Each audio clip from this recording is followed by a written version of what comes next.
Hey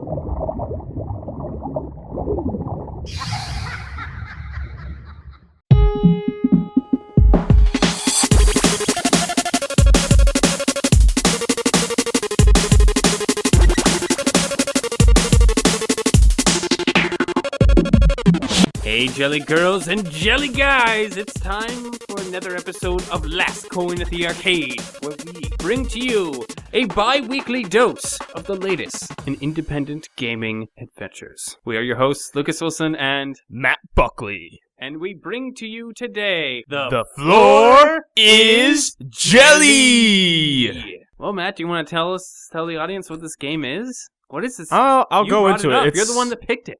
I did pick this game. I stumbled across it when I was researching indie games that have recently come out. The premise really pulled me in. It's a very simple game in terms of what you need to do. You're a man in a jelly land.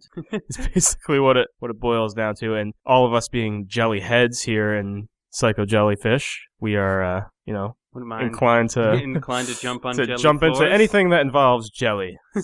So you're just bouncing around, going through worlds, and it's a pretty cool game. Yeah. So we'll have a lot to talk about, I'm sure. Should I give the audience a little tidbit as to what we're about to get into? Sure thing, Luke. This comes from Metacritic.com. Who hasn't dreamt at some point of filling a pool full of jello and swimming in it? In some of us, that dream never died. Some of us kept dreaming, what if the whole street was jello? Or the continent, the world, the floor is jelly posits a universe made of jello, made purely for one's own amusement. No longer need we look our walls and our floors and sigh. How solid! How sadly malleable! How I wish for a world consisting only of non-Newtonian fluids. The world that has arrived via the dark magic of video games as the floor is jelly. By Ian Snyder. So you will no longer have to restlessly turn in bed at night wondering what the world would be like if it was jello. Anyway, this game is available for PC through the Humble Bundle. It's $9.99, although you can pay more if you want. Yeah, more one. I guess some of it probably goes to charity and whatnot. One man made this game. One man. And I think it too. What?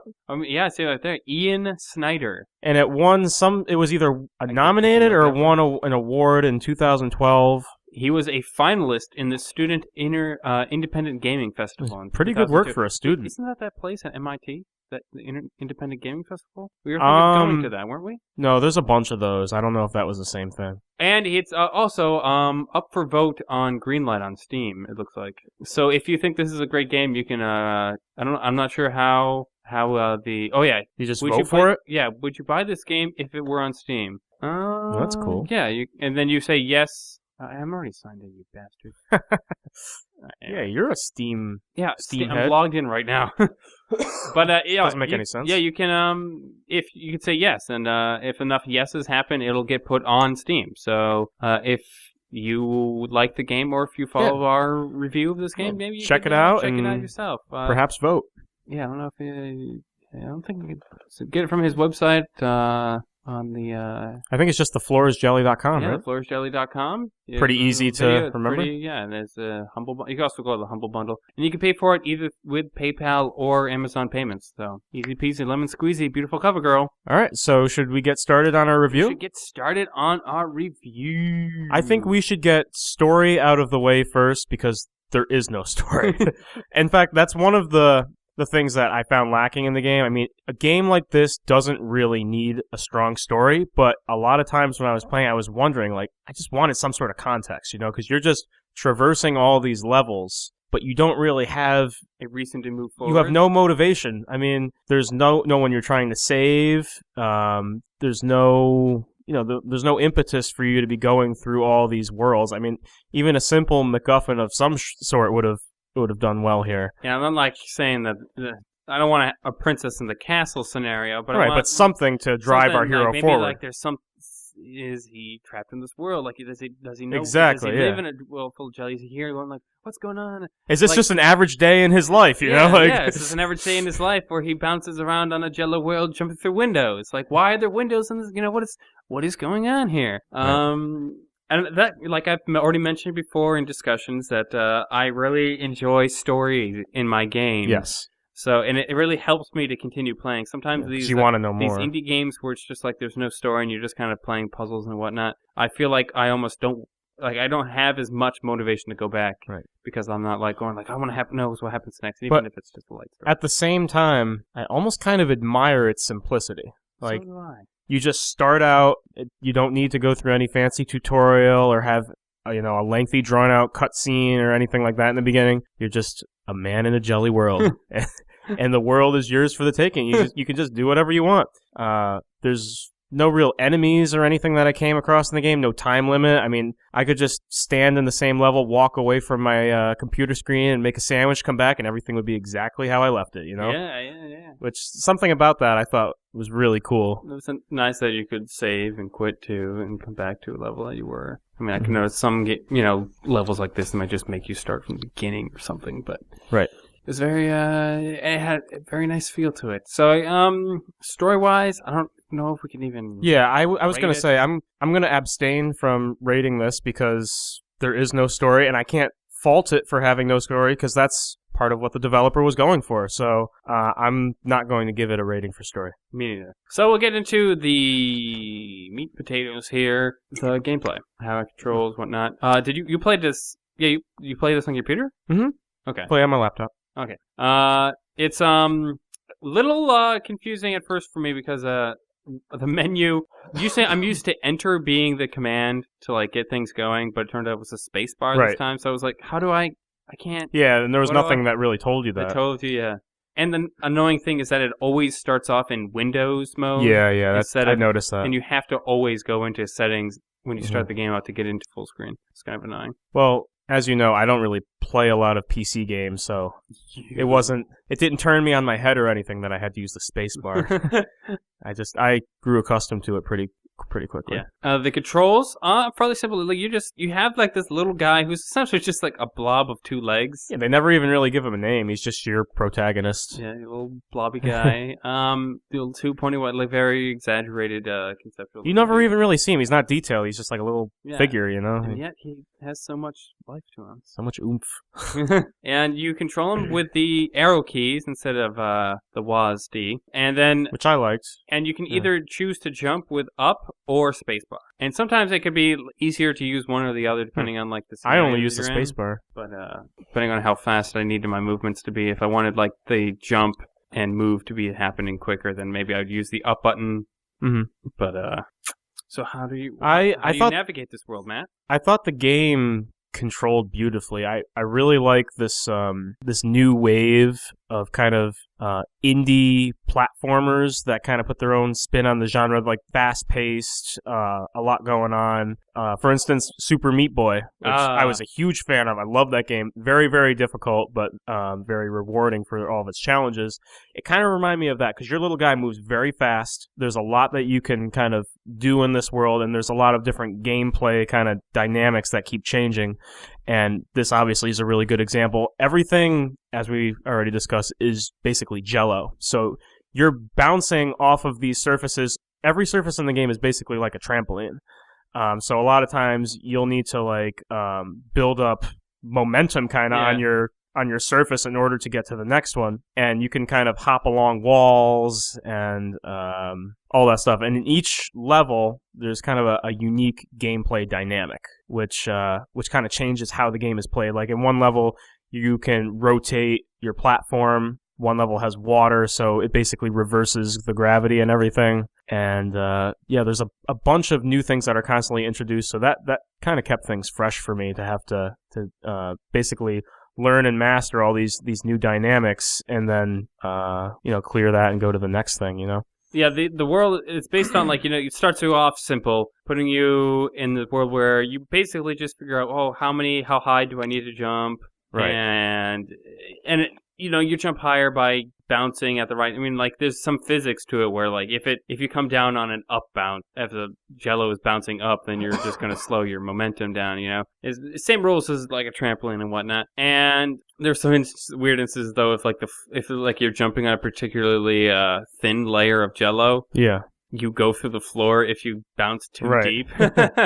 Which there was one level that kind of incorporated that, because the window you need to get to the next level, Yeah. you had to like sink deep enough to trigger it, which I thought was kind of interesting. Yeah. As Matt said, you go through different like kind of stages. It's kind of hard to see where one starts and begins. Well, I think it's pretty segmented, because you notice, because it's a completely different landscape, and then it introduces the new dynamic, which it kind of starts you off slow at first and makes things easy, but then as you learn how to control this new dynamic, it becomes gradually more and more challenging until at the very end it's like ridiculously hard, and then you move on to the next kind of world and things start over again very easy.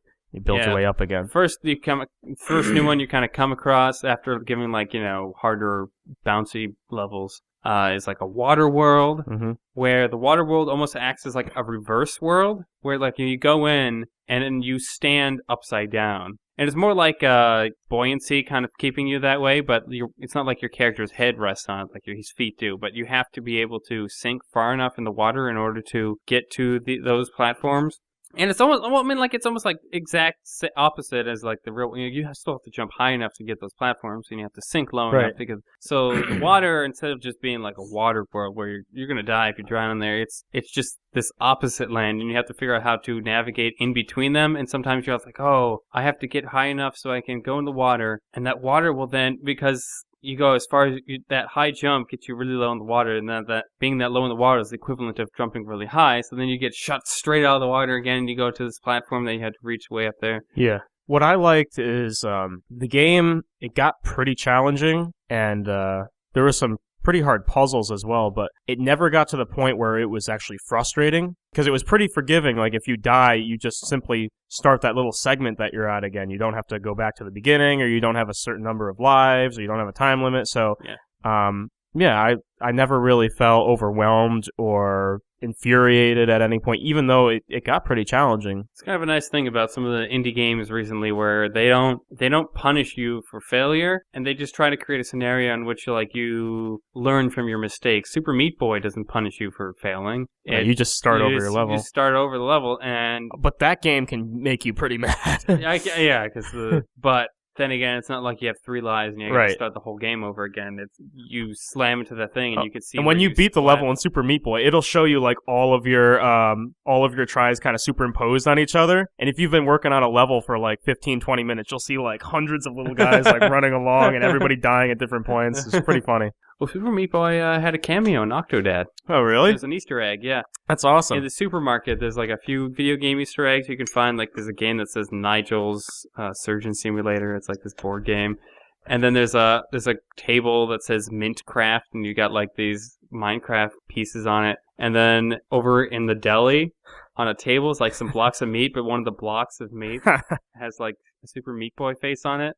That's funny. And you can like run it through a saw blade, and the common misperception: Meat Boy actually isn't made out of meat. He's just a boy with no skin. His girlfriend is a bandage. Yeah, bandage girl. I've noticed, and that's another cool thing about indie games, which we've been playing a lot of. There's almost kind of a camaraderie between all of these indie developers, and they just always throw in like cameos and references to other indie games, which is cool because, for example, in Super Meat Boy, there was a bunch of other characters that you could control that from other indie games. Oh yeah? Yeah. So there was the guy from Braid. Really? Yep. There was Bit Runner, the little goo ball from World of Goo. Do they handle a bunch of differently? other. Yeah. They all have their own unique little powers and stuff and different sizes. Yeah. It's kind of nice. They all seem to have some kind of level of brotherhood of indie game-ness. But yeah, I think that's pretty cool. Okay. So what other worlds, Matt? I mean, there's like this one world that really confused me, is like this night world where the windows are all like this glowing gold, and was that the one where you had to like elevators, and I didn't quite understand, and like if you didn't go in any right or like you could some of them had like, oh, there's a window over here, but there's also one way up here. And and there was a bunch of different ways you could go. Was that the one where you also had to like grab these strands of light and bring them back to a certain point? No. Oh. No. This seemed like some sort of weird transitional place between worlds. But then again, when I would finish, I got to a point where it just sent me back to this place, and it was like, I don't know where else to go. Well, the way I kind of kept track of it is you play through like the first couple levels, and then you get to almost kind of like an overworld, and you have this big door with like 3 big holes in it. And then when you complete a set of levels, one of those holes gets kind of filled up. What? What are you talking about? How could you have missed this? This was like a huge part of the game. I don't know. When I would go in an elevator, it would take me to a different world. If I went right, you go in the elevator, and then it cuts back to the central area where that door is, and that fills up one of the holes. And then How the hell did I get to other worlds then? I don't know. What is going on? When you replay it, you'll see. Look, there's a big door, 3 big holes. When you complete a set of levels, one of them fills up, and you have to keep filling it up. So I filled up that first door, I went to it, and then I went through to a different world, and then there's another big door with 3 holes in it, and I filled up like 2 of those, and that's as far as I got. How do you know if you've missed something? Like, how do you know which one you missed? Because the place you need to go, the window, has like a set of lights around it. So that means you haven't been there before. It has like a circle of lights around it. I have no idea what you're talking about. Were you playing the same game? I was! Jeez. How did I get like several levels in if I didn't? I don't know, but some of the other worlds... maybe that's why I doubled back. One that's really cool is you've got like a bunch of outlines in each level of different like platforms and like land masses, and when you touch that outline, the whole landmass fills in, so it's a solid ground, but then something else turns into an outline. But you can still get... It's really hard to explain. You can get through the outline, because the outline is like kind of permeable, but you have to be touching a solid surface. So you have to either be jumping down and scraping against a wall, or jumping up and scraping against a wall. Oh, okay. But if you're not scraping against a wall and you're just free floating and you touch that outline, the whole thing fills in. You can't go through it. Does that make sense? Kind of. It's really cool, but it gets pretty hard towards the end. Is it Jello-like? Yeah. The solid surface? Yes, once it becomes solid. Oh, okay. Huh. Actually, I wonder... I have my laptop in the car. I could like bring it in and show you if I could backtrack to that level. Huh. Okay. I don't know if I could, but... yes, there's that. And the last level I got to was really weird. Probably my least favorite level. Because each segment, you would have to do something to get the window to get to the next segment to open, but it wouldn't tell you what. Like, there'd be a bunch of platforms, and there'd be like a bunch of like unblossomed flowers on them, and you'd have to like touch the flowers in a certain order to get the next window to open. But the game wouldn't tell you like what to do. And there was like this flower, and at the end of it there was a cat head, and it was just waving, and it had like this little like disgruntled symbol above it. And you had to like rotate it until it was like until that thing went away, and then it opened the window. It was really like, this game is just trippy, but yeah, it was interesting. I remember, what was that weird world? I remember a world besides Waterworld on time. Well, there was a world where I had to jump on flowers that kind of gave me like this like. Oh yeah, I remember that one. Jumpy, cloudy. And you did the world where you had to rotate. Yeah, where that was kind of cool. You had to think of it. Although it always seemed like if you'd rotate the world twice to get the right orientation to get to the next window. But it was kind of an interesting thing. You had to think, how many times do I need to turn it so that I can get to a platform that'll let me fall down into the area that I get to the other window. Right. But that was a very interesting. I wonder how much more complicated it gets. I wonder how many levels there are.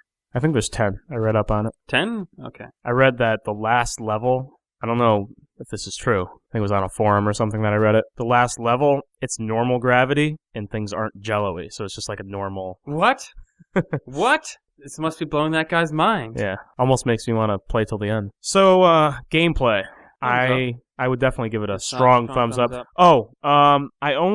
This is an extremely well-polished game, even though there was only one person making it. I only ran into one kind of glitch where my guy kind of got stuck in like a mass of jello, and I had to exit out and reopen it. But that was the only glitch. So it was very well-polished. The mechanics worked very well. It was pretty intuitive. It was engaging. Yeah, it was intuitive. So yeah, I would definitely give it a strong thumbs up. Now, presentation of this game, and boy, is this game beautiful. It's awesome. It is. If the guy did both the programming and the art, geez, this guy has really impressive. Has a really good eye for color. It's like he studied color theory. Oh yeah, there needs to be more games like this in terms of visual style, because each level is just so damn interesting. You know, this to look at. It's vibrant. You got like frogs hopping everywhere. Like all the colors are just meshing together, and each set of levels has its own kind of color scheme. Yeah, which really makes it stand out. The colors they're like perfectly in sync with each other, like just that pleasing to the eye. Like there's nothing that seems out of touch. Like everything is just, it's simple, but there's just this hint of something great. Like these, and you know, there's these plants that kind of habitat the whole world, but like, you know, when you're bouncing on them, they swing around and stuff, and they're all these great little colors, and there's kind of like this color scheme going on. Like one world would kind of based around this purple color, and another one would be kind of blue, but then the plants are all these. And the night level is really interesting too. The night level? Up at the top left there. Top left? With the squiggly lines? Yeah. Tell me about that, Matt. And that you had to, those squiggly lines, you had to activate something in the level and then backtrack and bring it to like, can't remember what it is. Something needed to fill up, like almost a dial that needed to fill up with those light strands. Those light strands would follow you as you backtracked. It's really cool. Oh, okay. Is this the doorway? Those have little circles. Is that a doorway? It's bigger than that. I've never saw these doors. Where is this door, Matt? Yeah, this world in this game is just so wonderfully crafted. I really enjoyed it. This guy is a true... And the music was fantastic, too. Oh, yeah, I gotta try to remember what that... It's very calming music. Yeah, there was like a lot of natural sounds, and it almost reminded me of like music you get when you're getting a massage. It's just very calming. Yeah, it's not very... Like, yeah, the music and the color scheme are so well done that it prevents you from feeling frustrated playing this game. It's like it keeps you from... They did that on purpose. Yeah, it's like the guy's like, oh yeah, you know what? These levels could get you aggravated, but just looking at this, how do you not feel relaxed? A very rare feat to be done in a game. Oh, and one interesting thing, Luke, I don't know if you remember, I kind of compared the music and style to Fez, which is another indie platformer. Uh-huh. I found out I got that in Humble Bundle recently. The guy who orchestrated the music for this game, same guy who did Fez. Oh, really? Yes. Oh, okay. So he has... Because I'm playing this, I'm like, this is so similar to Fez in terms of just the musical style, very calming and melodic. Outside, okay. Must be this guy that they hire outside to do... Yeah. It's Disaster Piece is what he goes by. Really? That's a weird name for very calming music. Yeah. It's right there. Disaster Piece in the video. Right in the center of the video. Oh, with music by Disaster Piece. Okay, I see. All right. That's cool. It's an oxymoron. Whoa, I didn't get to that. Oh, yep. See how that works? That's the door. I gotta say, I enjoyed playing this game. It was a nice... Yeah, in terms of the presentation, I don't really have any critiques or criticisms of it. I think the presentation is perfect. Spot on. I mean, for a game like this, I really can't think of any ways that he could have improved the art style and music. Yeah. It just all came together to form a really nice, enjoyable package. Thumbs way up on this. Absolutely. So, Matt, we're at the end of the show here. Why don't you give us your final thoughts? How many coins would you give this game? In summation, really enjoyed this game, as I said multiple times on this show. I'm glad that I chose this. I would recommend anybody looking for an alternative gaming experience, especially if you enjoy platformers and just really interesting like art styles. This is definitely something that you should check out. I'm going to give it 4 out of 5 coins. 4 out of 5 coins. Which might be the highest score I've given something on this show. Really? Well, it's going to... Yeah. Highly, highly recommend certainly it. Going to be changing considering our new lineup. But. Yeah. I guess the only thing that would have really driven me to play it a little bit more is if there was more of a sense of mystery, you know, like we touched on earlier how there should have been some context for something that he was going to do. If there was like a mystery that was slowly being unraveled while you progressed in this game, I think that might have compelled me to play it a little bit more. Yeah, something was happening every time you went through a world. Right. Yeah, okay. So, you know, but that doesn't really take away from just how great of a game this is, so definitely check it out.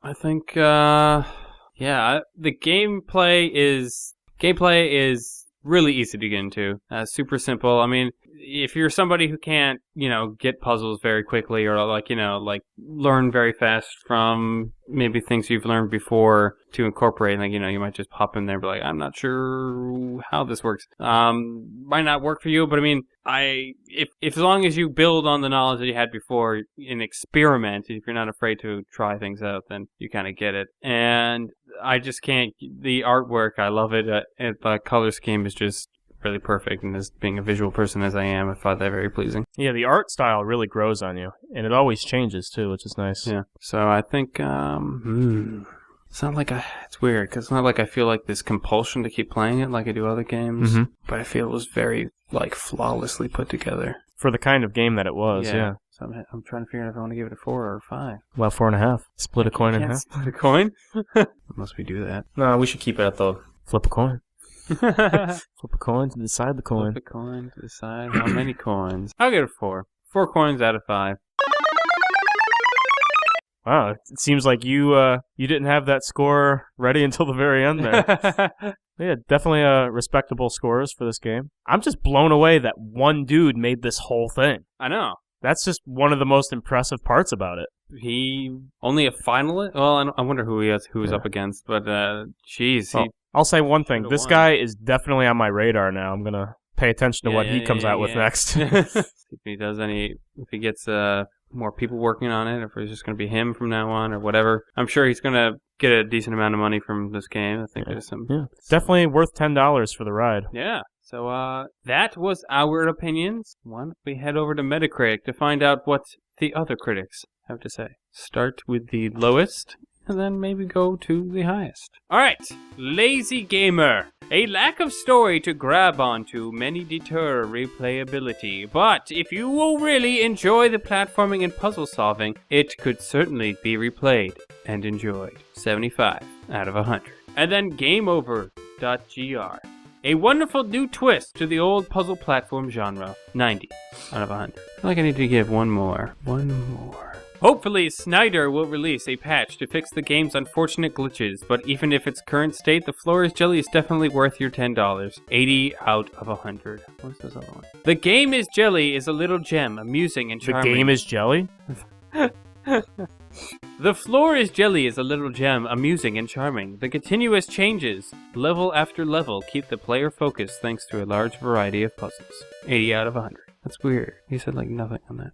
Well, Matt, that's what's going with the floor and jelly. What's happening in the gaming world? Well, Luke, the topic I wanted to discuss today, the news of it broke yesterday. What? So you and I and some of our listeners are Ouya players.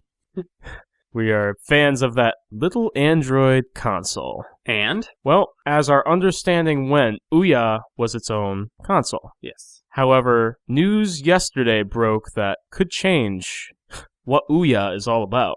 So basically what's happening is this new initiative is launching to open up Ouya. So it's going to be brought to other platforms, other devices, who knows what else. It could go to mobile devices like smartphones and tablets, set-top boxes, integrated TVs. So they're planning on putting this everywhere, not just its own console, but all over the place. So I thought this would be a good discussion topic because obviously we're very concerned about the future of the gaming industry, and this could have huge implications. Even if it's not successful, this could kind of set the bar for how games are distributed and played in the future rather than just having a console that all the games are released for. It could be much different in terms of distribution platforms. So now they're going into more of a Steam machine kind of a route where they're just trying to put out this operating system that can work in many devices. Are they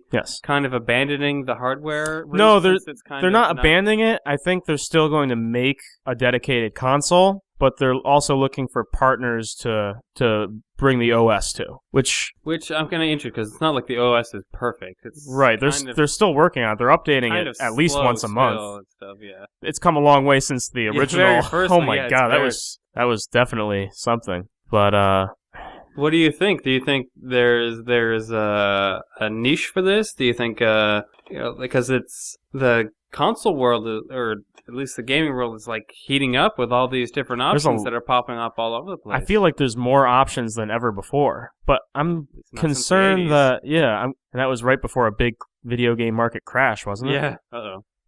Do you think there might be like fragmentation here with the whole Ouya user base, especially if they don't standardize the controller? There could be hugely different experiences that people are going to have with this.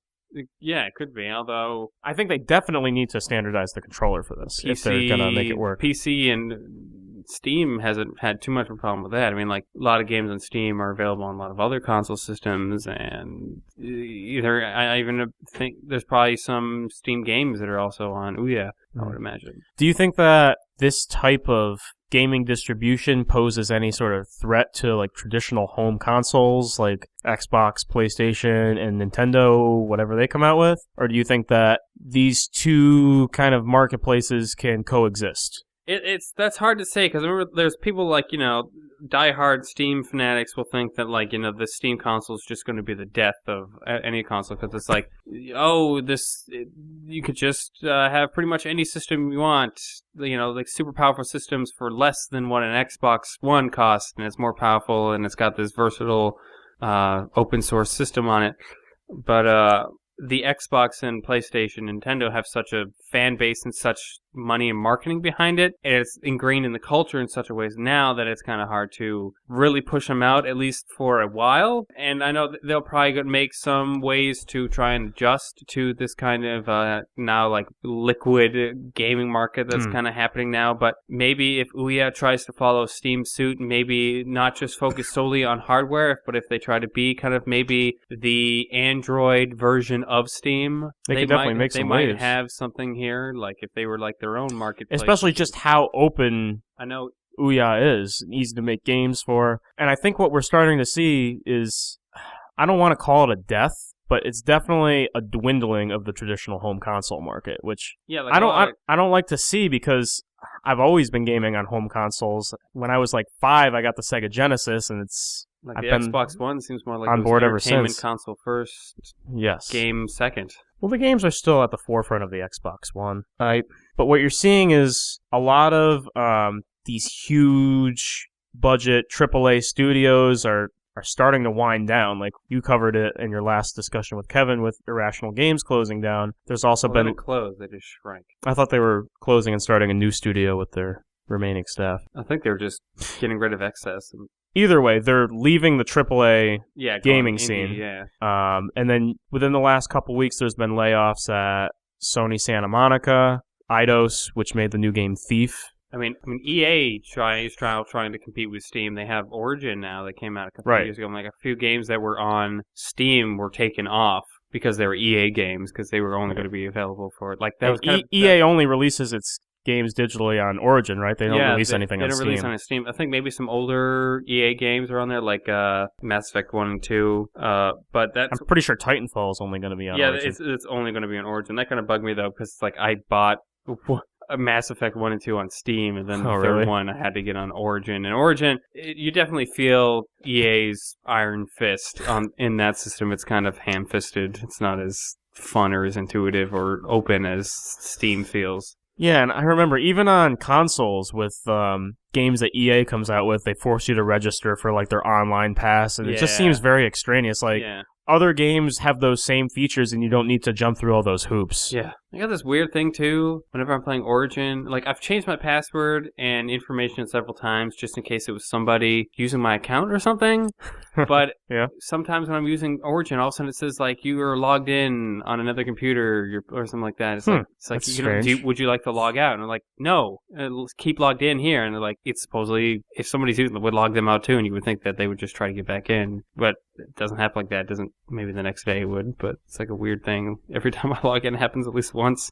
And I've changed my passwords, and I've done everything, and made sure that I'm not being hacked or anything. But another thing I wanted to bring up, you obviously know Hideo Kojima, made the Metal Gear Solid games. Yeah. He made a statement recently. He said that the core demographic that used to make up traditional big budget games, in like teenager, early 20 demographic, they've a significant chunk of them has moved towards tablets and smartphones. So they're no longer as interested in the home console market and these big budget AAA games that are coming out. And that's part of the reason why these games are kind of failing. You're seeing the closing down of a lot of the studios that are making them. Mm-hmm. So what do you make of that? Do you think that the gaming market as a whole could kind of transition over to smartphones and tablets in the next 10 to 15 years? I don't really want to, because there's a very specific we know way to for play sure, on an iPad. We know for sure there will always be at least some sort of bastion of really hardcore gamers that'll either be on consoles or on PCs, but we could definitely see a large-scale migration of gamers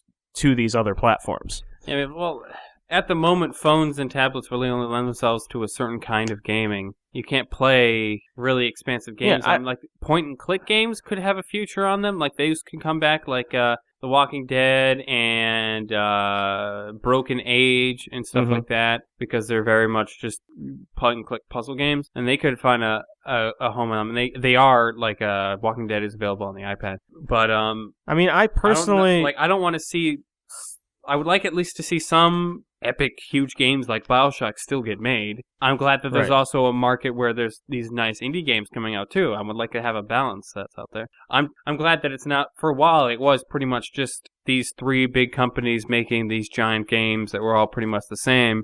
And then once the internet really matured, then you saw these sudden burst of independent gaming going on, which is nice. I personally don't see a large appeal of gaming on phones and tablets. Like, I played a couple games to kind of kill time, but they're nothing compared to the immersive experiences that you get on PC or console. And you can't really put those types of gaming experiences on smartphones and tablets, at least not in the state that they're on now. They're like Shadowgun. I've tried playing that on tablet or phone, and I don't know, something about 3D games and using like a virtual joystick, it just doesn't feel right. Doesn't feel right? How about this? So this Ouya Everywhere initiative. Would you, let's say you didn't have an Ouya console right now. Okay. Would having Ouya available in like a smart TV or a set-top box, would that hold an extra appeal to you? Do you think that would potentially sway more customers to use Ouya? Might be kind of interesting, especially if it's part of a television. I mean, maybe if I bought the controller, I can maybe use it with it too. Yeah, a lot of people are skeptical of this, but I think this could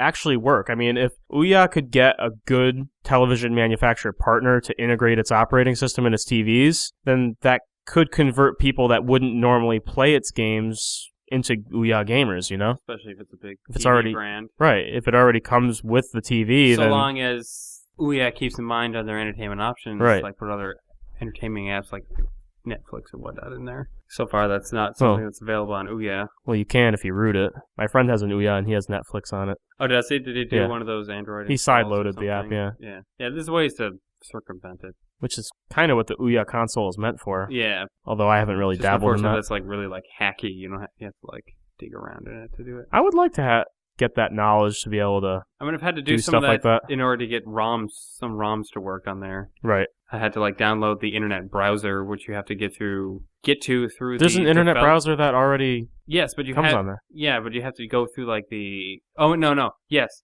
you have to go through the development area. It's not just there. You have to say like, oh, I'm making a game, and you go in there and you use the internet. And I had to download a file browser in order to move around and browse files. Right. Other than their default Android version, which doesn't really give you much. Well, part of what made me choose this as a topic for this show is, for the last few years now, video game kind of doomsday predictors have been saying that the death of traditional console gaming is going to come when games come integrated into your TV. And this is kind of that first step, you know? If this is successful, or if this allows other companies to kind of follow the same path, then this could be the beginning of the end, you know? As long as decent games are still getting made, decent games are still being made, but you're still seeing these studios getting shut down. So I think something isn't quite working right with the current model of the traditional gaming industry. There's the huge studios seem to be falling apart and fragmenting into smaller ones, which is almost kind of nice in sort of a competitive environment. Mm-hmm. Which is like, you wish that internet providers would do the same thing, so we would get like $2 a month internet instead of it's so cutthroat now, especially with the development costs on PS4 and Xbox One. Like, if you have a large team making a game, if that game doesn't sell like 5 million copies, then it's not profitable. These, although it's an interesting, like, you have EA before was just pretty much it would just gobble up studios, shut them down, and integrate them into their own things. But now you got like this EA partnership initiative where the developers hold on to the entire rights of the game, but EA still helps get the game out I think there. that's what they're doing with Respawn and Titanfall. Yeah, Titanfall is one of those. That was like the first studio that signed on with it. Isn't it interesting? Is like a. It's crazy because Activision's doing the same thing with Bungie. I think. Oh yeah, I think Bungie owns the rights to Destiny, but yeah, I'm not entirely sure on that. Which could be an interesting development that's going on. Like it seems like a little more friendly environment than just being this hostile company that just soaks up just shut them down. And take their Activision's no shining example of. Yeah, EA and Activision are like they're like the two worst. Yeah, and.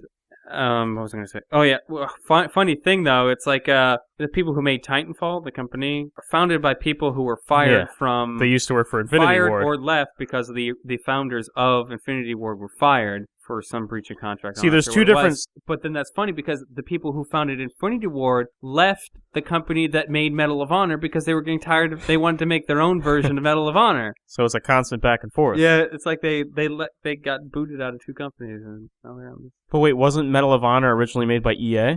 Or was that a different company? I think the company at least was bought by EA. Because that would be funny. You're jumping ship to go to Activision, to jump ship again, to go to EA. But I did find it, like, I remember reading, like, people who make the reason, you're like, oh, Call of Duty and Medal of Honor are kind of the same. Well, at least earlier days when they were both just like World War II shooters. Right. It's because there was people who left the company that made Medal of Honor. Yeah, Medal of Honor is made by EA. Yeah, now. I don't know if it was in the beginning or not. Gotcha. It might have, but the people who worked on that, they made Call of Duty series, which got popular now, and then it got homogenized. Now it's kind of the same vanilla after Modern Warfare 2. I don't know. I think we're going to see a breaking point with these military shooter games. There's because you see what happened to Guitar Hero. Activision seriously just drove that franchise into the ground. They kept making sequels and derivative spin-offs until people weren't buying the games anymore, and then Activision decided to just shut down the whole franchise. Yeah, there's like this collective moment where everybody was like, we're done with this. It was kind of weird. It was like everybody was into it. Like I think we're starting to see that with Call of Duty, because the latest installment was not nearly as highly received as... The Ghost Protocol or whatever. No, Ghost Protocols and Mission Impossible. No, I just realized that. Ghost. Yeah. It's like, when I heard like Call of Duty Ghost, and it's like, that sounds like Special Forces. Isn't that just Black Ops all over again? Although they put on like this weird post-apocalyptic... Did you see the cracked video on it? No. It's pretty funny. Well, Matt. That's my topic. Thanks, man. That brought a lot to the table. Pretty enlightening, yeah. I thought we could do a lot with that. I hope the audience thoroughly enjoyed that. Share your thoughts with us. Do you think that Ouya Everywhere could be the beginning of the end for traditional games? Or do you think traditional gaming in general is coming to some form of conclusion? Let us know, and we will share your thoughts and opinions on the air. Well, jelly people, thanks for listening to this episode of Last Corner of the Arcade. We've been your hosts, Lucas Wilson and Matt Buckley. If you want to listen to more, hop on over to our website at cyclejellyfish.com to find this and other podcasts. You can also subscribe to us on iTunes and the podcast app Stitcher. Please rate and review. It really does help us out. And if you're a fan and you want to help spread the madness, give us a like at facebook.com/cyclejellyfish or follow us on Twitter at Jellycast. And finally, if you have any thoughts, words, comments, or questions, or perhaps, I don't know, some game you think we should review, send it our way at email at cyclejellyfish.com or leave it in the comments section. Come on, folks. Game on! Keep it psycho. That's interesting. But Jello and jelly are different things. Well, Jello is a trademark of some company, isn't it? Some company. I don't think you could use that in the game Bill title. Cosby.